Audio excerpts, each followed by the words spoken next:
Hello children, welcome to the online class subject Science class 6.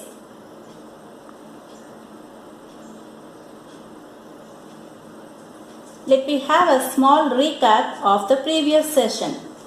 In the previous session, you may learnt about the root system and shoot system.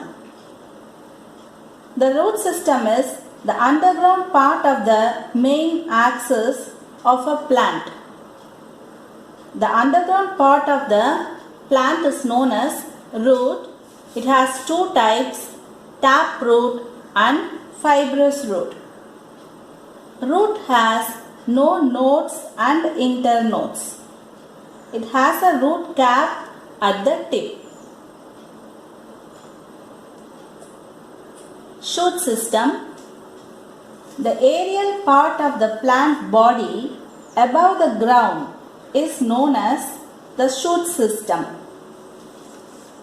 The main axis of the shoot system is called stem. The shoot system consists of stem, leaves, flowers and fruits.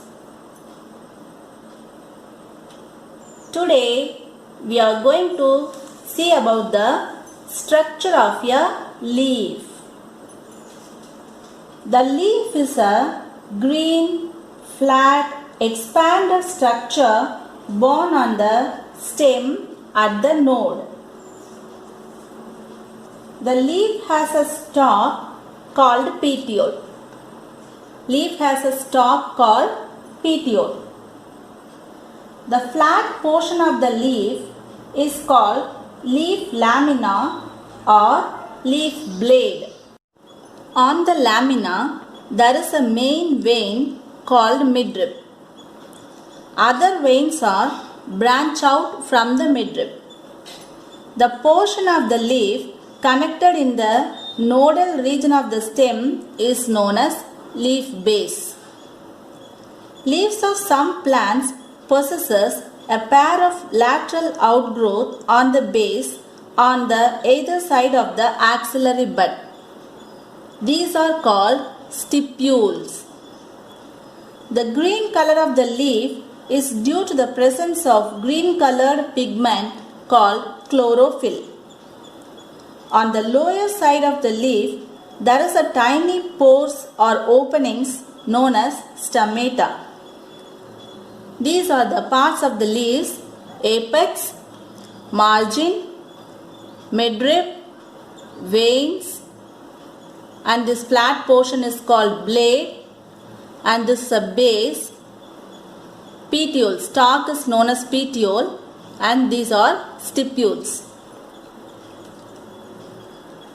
Now, let me see the functions of the leaf. The green leaves prepare food by the process of photosynthesis. First function, it prepares food by the process of photosynthesis.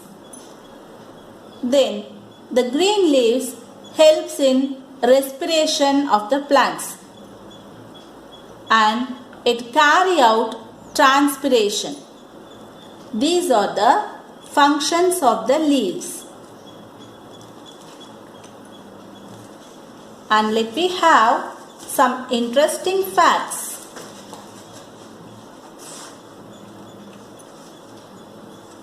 Victoria amazonica.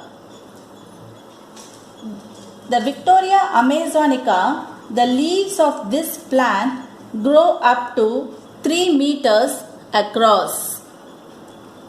A mature Victoria leaf can support an evenly distributed load of 45 kilograms or apparently a young person. This is very interesting, no? Next, we can classify the plants based on the flower and the position of seeds. Based on the flower, we can classify the plants into two types: flowering plants and non-flowering plants. And based on the position of seeds, we can classify the plants into angiosperms and gymnosperms. And now it is time for home fun. Draw a structure of leaf and label its parts. And second one, write the functions of the leaf. Thank you.